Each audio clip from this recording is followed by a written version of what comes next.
Hi everyone, welcome back to the Red Path. This is episode 29 of WAAC Weekly. I'm back after a bit of a break. My name's Jack, and this is the show where we look at Team Red Path news as well as world eaters out in the world.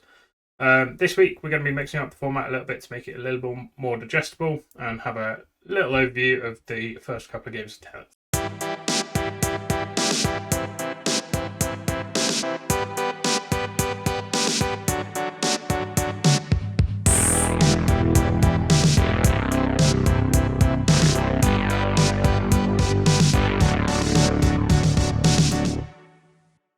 Let's get into the video then. So we've got a few weeks of 10th data.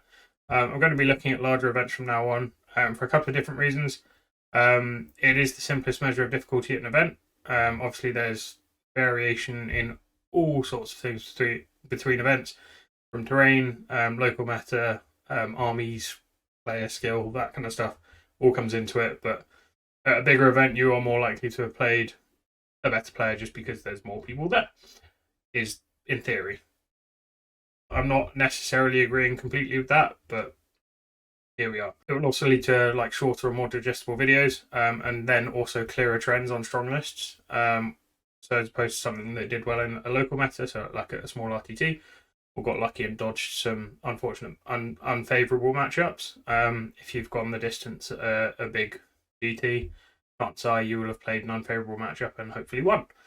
So yeah, so far in 10th. At these bigger events, World Eaters are at 42% win rate, a bit lower than we're used to, I think. Really showing that Melee is struggling this edition. We have 66 games played so far by 14 players, and we currently make up just about 1% of the player base. Unfortunately, 71% of players have had losing records at tournaments with 2 or fewer wins. However, we did have someone get 5 wins at a 7-round tournament in the US. So we'll be squeezing some content out of that. In terms of matchups so far, we've struggled into Chaos Space Marines and Imperial Knights with no wins at the moment at larger events so far. Custodies we also struggle into quite a bit with only a 29% win rate so far against Custodies. On the other side of this, we do have a 60% win rate against Chaos Knights and a 75% win rate against Demons. I think some of the competitive builds for both of those tend to favour more combat, which possibly explains that. Whereas Imperial Knights are much shootier. Chaos Space Marines, I think, do a lot of the same things as us, and in a lot of cases better. Custodians just have a lot of fight burst, which obviously nullifies a lot of our stuff. In terms of the meta changes that me and Dora streamed about week before. So the points increases on towering and indirect, and the Eldar change to fake dice. They don't appear to have really helped us so far. However, we only really have a week of data to see that change, and there's not that many of us at the moment, so too early to tell, I think.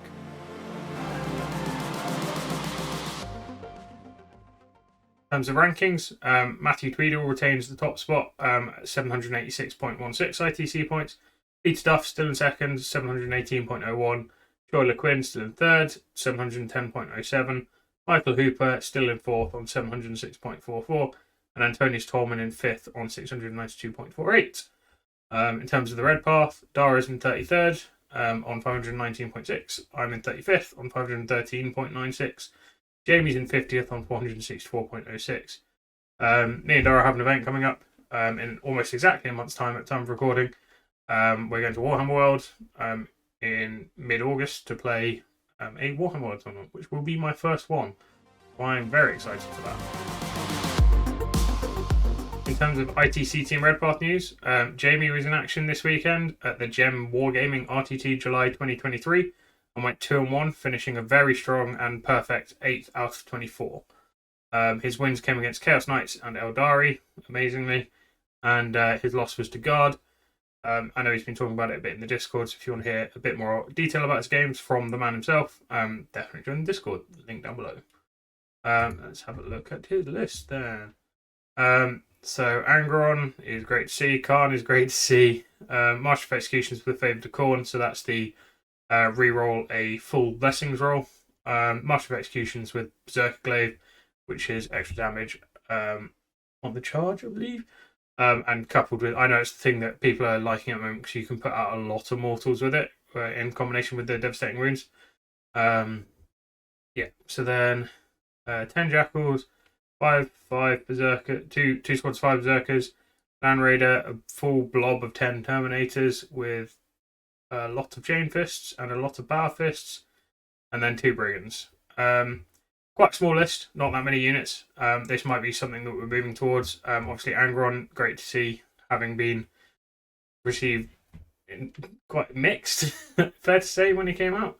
Good to see him in a list, and obviously Jamie thinks he's good. And a couple of brigands, they have had a glow up into 10th edition with their base ballistic skill 2. It's just really nice, reliable shooting, and some reliable anti-tank, so that's nice. Which is something at range that we lack. With the Land Raider as well, there's a decent amount of range, like long range anti-tank or mid to long range anti-tank, something that we lack. And everything else, I guess, scores points and clears up in combat. Good to see. Yeah, so that's the only Team Red Party stuff at the moment. Yeah.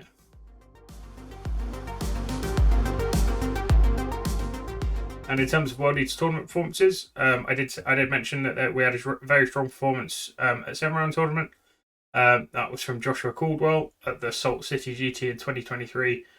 This last weekend, he went 5-2 and finished a very strong 15th out of 74, with a win path: win-win, loss-loss, win-win-win. So went 2-0, then faced some unpleasant armies, and then won again at 2-2. So his first 2 wins were against Deathwatch and then Imperial Guard. Then he ran into GSC, which are one of the very strong armies at the moment, with the infinite res mechanic, and a very shooty Dark Angels list, as in like Desolation Marines, Predators, Gladiators, all of that. And then his last 3 wins were against Demons, Custodes, impressively, and Curse Knights. So let's have a look at his list. Okay. This list is quite short and sweet and beautifully laid out. Angron, 2 Demon Princes, 1 with wings with the Helm of Brazen Ire, which is the half damage relic, and 1 with Favourite of Khorne for the reroll. On the Blessings roll, 1 squad of 10 Jackals, 2 squads of 5 Berserkers, Invocatus, a 10 squad of Berserkers, Master of Executions with Battle Lust, which is the free Heroic Intervention strat, which is basically now a countercharge strat. 1 Mauler Fiend and 1 Wardog Executioner. Bit of everything. Suggests that he's a very, very good player. Demon Princes are obviously lone operatives now. The Demon Prince with wings with Helm of Brazen Ire is nice because you send him at stuff. He is a guided missile now, the guy with wings, and the half damage means that he's a bit more annoying to deal with.